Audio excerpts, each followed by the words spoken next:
பிடிக்கவே முடியாது.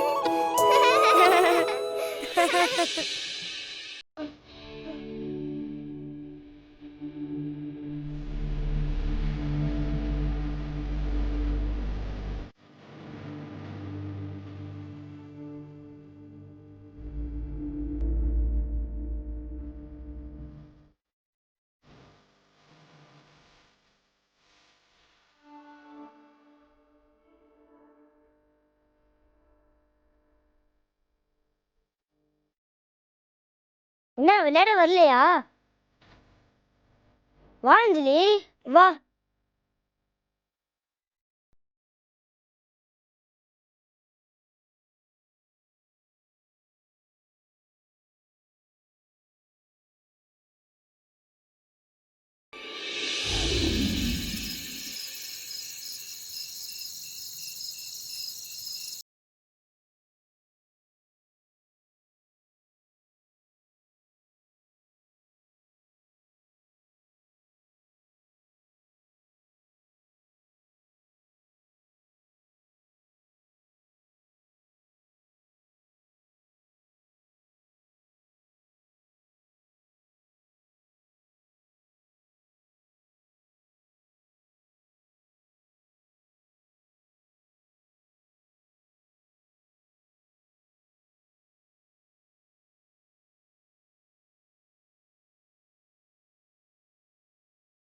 தமிழ்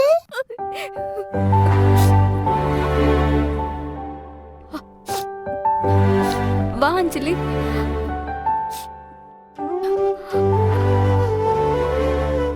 உனக்கு உடம்பு சரியில்லையா தமிழ்? ஆமா. சரி, உடம்பு சரியாக மாத்திரை போட்டியா? அதெல்லாம் நான் போட்டுக்கிட்டேன். நீ போய் சமத்தா தூங்கு. எனக்கு கொஞ்சம் டயர்டா இருக்கு, நானும் தூங்குறேன். நீ போய் தூங்கு, நம்ம காலையில பேசலாம். Okay, good night. Good night.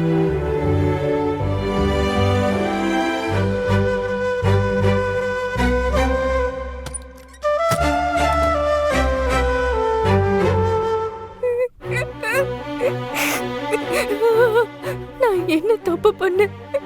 என்ன சுத்தி சுத்தி சோதனையா வருது. நான் யாருக்கு என்ன பாவம் பண்ண? ஏதோ இப்பதான் இந்த வீட்டுல பத்திரமா இருக்கேன்னு கொஞ்சம் மூச்சு விட முடிஞ்சது. ஆனா அதுக்குள்ள என்னால இவங்களுக்கும் சேர்த்து ஆபத்துன்னு இவன் சொல்றானு. என்ன பண்றதுன்னு தெரியல. சுயநலமா இங்கே இருக்கிறதா இல்ல வெளியில போறதா? திரும்பவும் அவன்கிட்ட மாட்டிக்கிட்ட எங்க போறது? நம்மளால அப்பாவும் சேர்த்து இவன்கிட்ட கஷ்டத்தை அனுபவிக்கணுமா? எப்படி?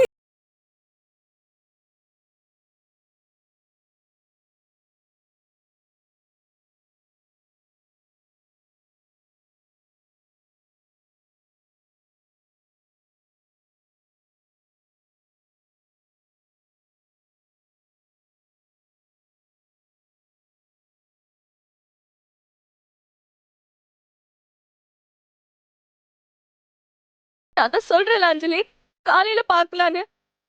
தமிழ் கதவு தர. நீ போய் தூங்கு. தமிழ் கதவு தர. தமிழ் தமிழ் கதவு தர. கதவு தர தமிழ்.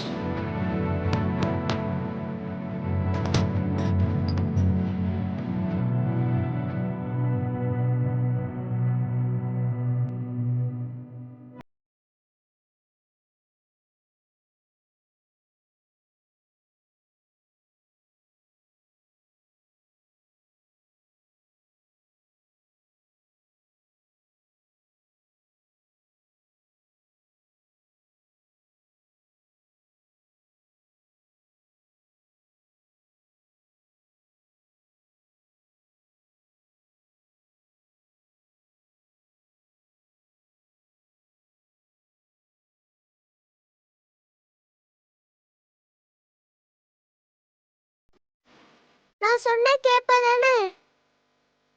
உடம்பு சரியில்லைன்னா சாப்பிடணும் தானே? உனக்கு உனக்கு தெரியும் தானே, சாப்பிட்டா தானே டேப்லெட் போட முடியும். அப்பதானே உடம்பு சரியாகும். அப்பதானே நம்ம 2 பேரும் விளையாட முடியும். சாப்பிடணும்.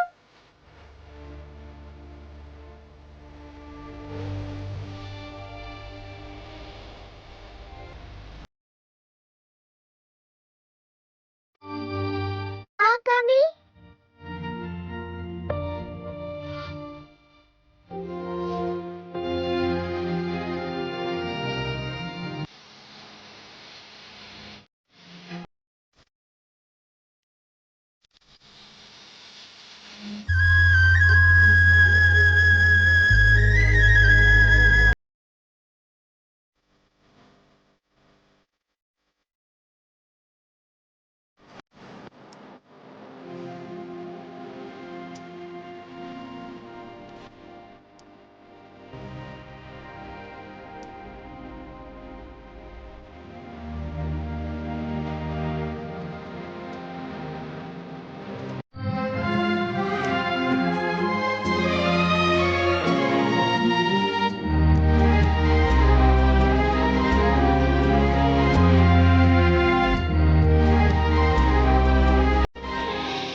போதும் அஞ்சலி. சரி, இது சாமிக்கு.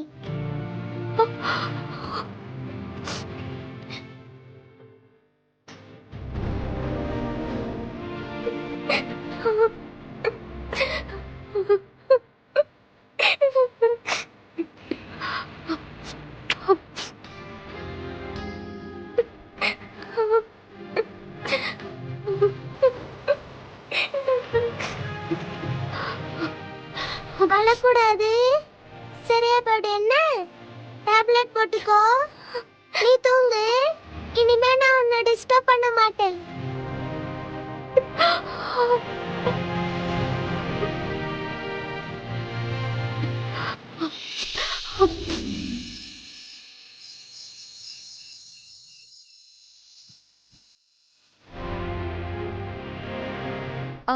அஞ்சலி,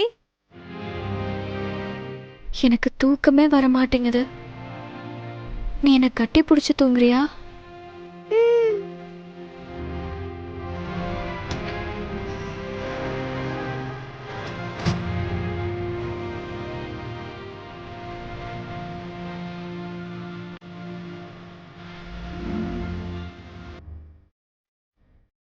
டேப்லெட் போட்டியா?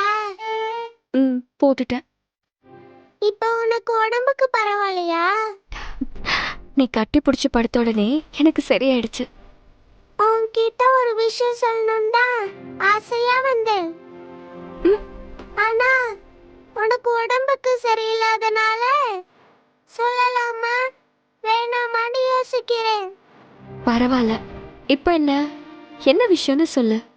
எனக்கு ஹாப்பி பர்த்டே வரப்போகுது. உனக்கு தெரியுமா? அப்படியா? எப்போ உனக்கு ஹாப்பி பர்த்டே வருது? நான் சொல்ல மாட்டேனே. நீ பிக் கேர்ள் தானே, நீயே கண்டுபிடி. நான் எப்படிடா கண்டுபிடிக்கிறது? நீயே தான் கண்டுபிடிக்கணும். என்னோட ஹாப்பி பர்த்டே எப்பன்னு தெரிஞ்சுக்கிட்டு சர்ப்ரைஸ் பண்ணணும், சரியா? ஓகே.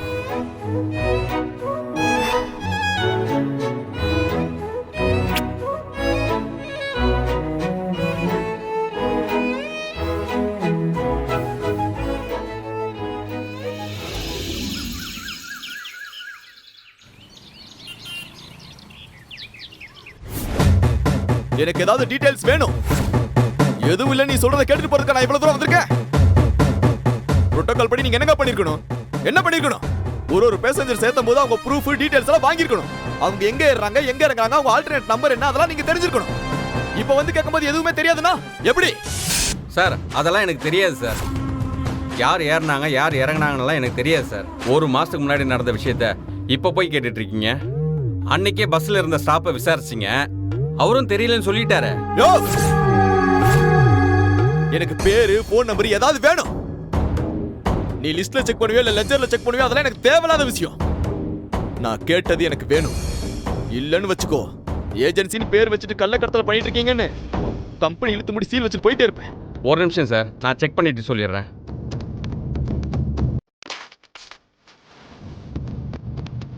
சார், ஒரு பொண்ணு பேர் சுடர்வழி, இன்னொரு பொண்ணு பேர் தமிழரசி சார். ஓகே, அப்போ சுடர்வழி ரீச் ஆயிட்டானா? தமிழரசி தான் காணாம போயிருக்கா. அவன் லக்கேஜ் எங்க போச்சு? அதை பத்தி எதுவும் கம்ப்ளைண்ட் வந்திருக்கா? இல்லை சார், அப்படிலாம் எங்களுக்கு எந்த கம்ப்ளைண்ட்டும் வரல. யாரும் அந்த பொண்ணுடைய பேக்கை தேடி வரல. ஆனால் அந்த பேக் அங்கே தான் இருந்துச்சு, அது மட்டும் எனக்கு தெரியும். ஒரு நிமிஷம் இருங்க, நம்பர் நோட் பண்ணி தரேன்.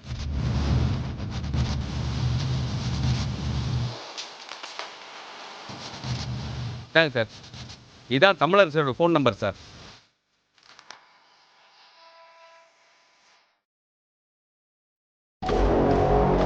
ரெண்டும் ஒரே நம்பரா இருக்கு. இங்க சுடர்னு யாராவது இருக்காங்களா? சுடர் அப்படிலாம் யாரும் இங்க இல்லைங்க. அப்ப இந்த ஃபோன் நம்பர் சுடர்கிட்ட இருக்கு. அப்படின்னா தமிழரசியோட பேக்கை சுடர் தான் எடுத்துட்டு போயிருக்கணும். அப்பனா சுடர் தான் தமிழரசின்ற பேர்ல அங்க இருக்கணும். இது போது எனக்கு.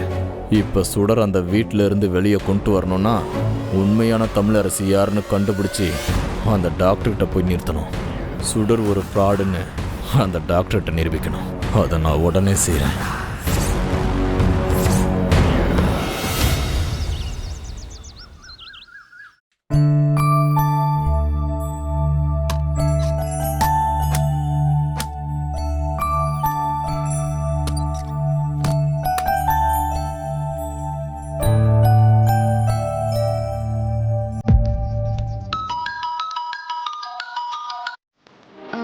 ஹலோ, யாரு?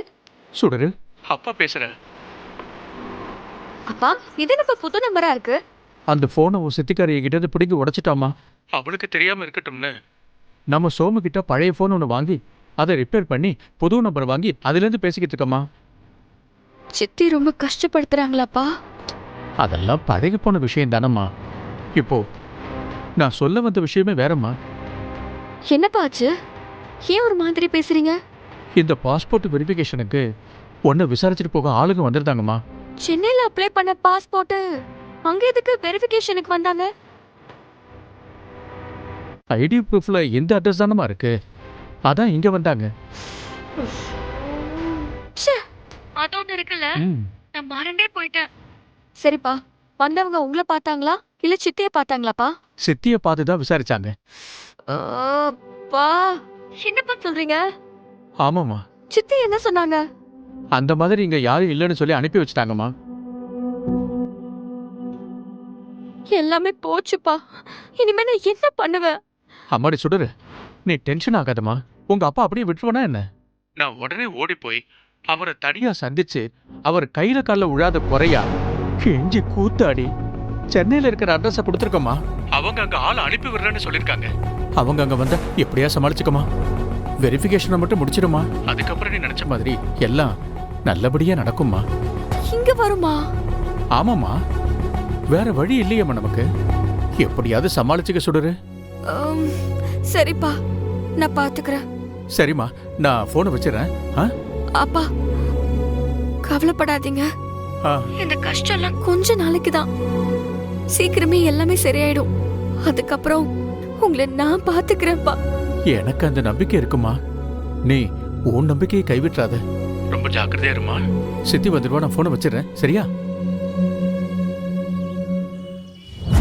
வெரிஃபிகேஷன் ஆபீசர் எழில் சார் வீட்டுக்கு வந்தா ஐயோ நம்ம வேற பேர்ல இருக்கோம்னு தெரிஞ்சிருமே. என்ன பண்றது? தமிழ் தமிழ் எழில் சார் நாம எந்த தப்பும் பண்ண மாட்டோன்னு அவ்வளவு தூரம் நம்ம மேல நம்பிக்கை வச்சிருக்காரு. இப்ப இது தெரிஞ்சா என்ன நடக்கும்னு யோசிக்க பயமா இருக்கு. என்ன அஞ்சலி? எங்களை விட்டு எங்க போற? எங்க போற? எங்க? ஏன் திடீர்னு இப்படி கேக்குற? நீதான் பாஸ்போர்ட் விசான்னு சொன்னல. பாஸ்போர்ட் ஃப்ளைட்ல போறதுக்கு தானே?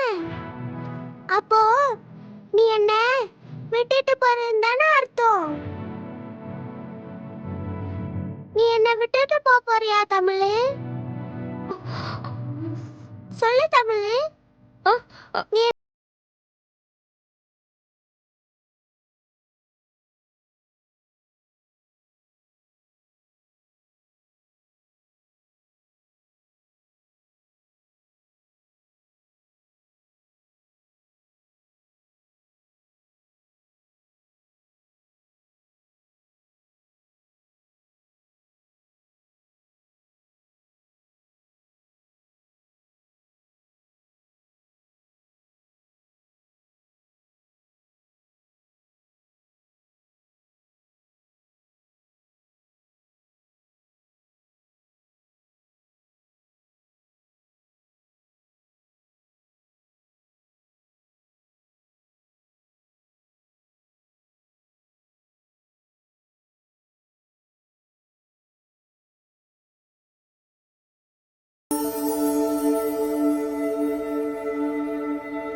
இவங்க இந்த வீட்ல நாம இல்லைன்னு சொல்லிருவாங்களே. அட்ரஸ் இல்லாம பாஸ்போர்ட் விசாவும் கிடைக்காது. வெளியில போனாலும் இந்த வேலு நம்ம எப்படி வெளியே வருவோம் தூக்கிட்டு போலான்னு காத்துக்கிட்டு இருக்கான். என்ன பண்றது? ஐயோ, என்ன பண்றது? சுடரு, பேசாம நம்ம உண்மையை சொல்லலாம். உண்மையை சொல்றதுதான் இது எல்லாத்துல இருந்தும் நம்ம தப்பிக்கிறதுக்கு ஒரே வழி. அப்புறம் கனகவல்லி அம்மா, டாக்டர் சார் எல்லாருமே ரொம்ப நல்லவங்களா இருக்காங்க. நம்ம உண்மையை சொன்னா அதை அவங்க புரிஞ்சுப்பாங்க. நடக்கிறது நடக்கட்டும். நம்ம அவரை பார்த்து உண்மையை சொல்லிட வேண்டியதா. அதுக்கப்புறம் இல்ல நீ தப்பு பண்ணிட்ட வெளியே போன்னு சொன்னாங்கன்னா அதுதான் நம்ம தலைவிதின்னு எடுத்துக்கிட்டு போய்கிட்டே இருப்போம். இப்பவே நம்ம ஹாஸ்பிட்டலுக்கு போய் எழில் சார் கிட்ட உண்மையை சொல்லிடலாம். அதான் சரியா வரும்.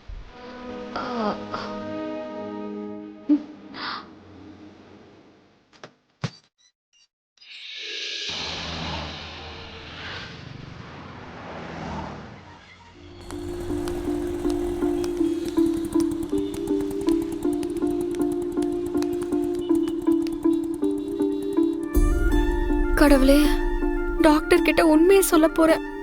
எதுவும் தப்பாயிடக்கூடாது. டாக்டர் இப்ப நல்ல மூட்ல இருக்கணும். வழக்கம் போல சுடுசுடுன்னு இருக்க கூடாது. நான் சொல்றத அவர் புரிஞ்சுக்கணும். கடவுளே, நீதான் என்ன காப்பாத்தணும். யார் என்ன சொன்னாலும் சரி, நான் இந்த விஷயத்துல ஸ்ட்ராங்கா இருக்கேன். நான் இவனை ஃபயர் பண்ணதுதான்.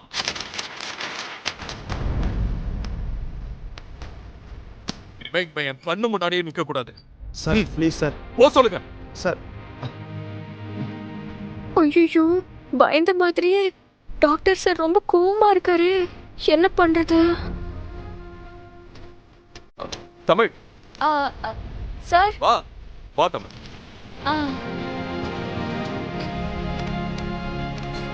சார், எனக்கு வேற வழி தெரியல சார். அன்னைக்கு உங்கள் ஹாஸ்பிட்டலில் அட்வர்டைஸ்மெண்ட் பார்த்தேன் சார். வேறு வழி இல்லாமல் தான் சார் நான் இதை பண்ணேன். அதுக்கப்புறம் நான் நல்லா தானே சார் வேலை பார்த்தேன். நீ வேலை பார்த்தியா இல்லையாங்கிறது பிரச்சனை இல்லை.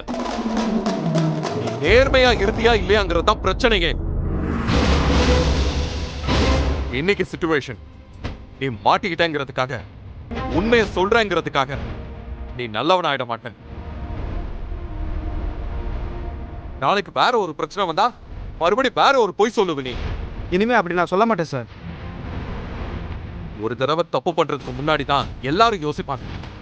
ஒரு தடவை தப்பு பண்ணிட்டா அடுத்த முறை தப்பு பண்ண யோசிக்க மாட்டாங்க. அப்படியெல்லாம் இல்லை சார். இன்னைக்கு நீ மாட்டிக்கிட்டு உன்னை மன்னிச்சு விட்டால் மறுபடியும் உன்னை பார்க்கும்போது நீ பேசும்போதெல்லாம் பொய் சொல்றியோன்னு தான் எனக்கு சந்தேகம் வரும். அதனால தான் சொல்றேன், இனிமே உனக்கு இங்க செட் ஆகாது, நீ கிளம்பு. சார் ப்ளீஸ் சார், நான் ஃபேமிலி மேன் சார். சார் என்ன பிரச்சனைன்னு தெரியல, ஆனா பாவம் கஷ்டம்னு சொல்றாரு. திடீர்னு வேலையை விட்டு தூக்கிட்டா பாவம் என்ன சார் பண்ணுவாரு? ஃபேமிலி இருக்குன்னா 3 மாச சம்பளத்தை முன்னாடியே கொடுத்து அனுப்பலாம். பத்தலையா ஒரு 6 மாச சம்பளத்தை முன்னாடியே கொடுத்து அனுப்பலாம். எனக்கு அதை பத்திலாம் கவலை இல்லை. அந்த அமௌண்ட்டை வச்சுட்டு இவன் வேற ஏதாவது வேலை தேடட்டும். ஆனா அதுக்காக ஏமாத்துற ஒருத்தனை இங்க வேலைக்கு வச்சுக்க முடியாது. இன்னைக்கு சிச்சுவேஷனை காரண காமிச்சு படிக்காத ஒரு டிகிரிய படிச்சேன்னு சொல்லி வேலைக்கு சேர்ந்த இவன் நாளைக்கு வேற ஒரு காரணத்துக்காக திருடுவானா, இல்ல இன்னொரு காரணம் சொல்லி கொள்ளையடிப்பானா? அப்படித்தானே யோசிக்க தோணும். கரெக்டான தமிழ்?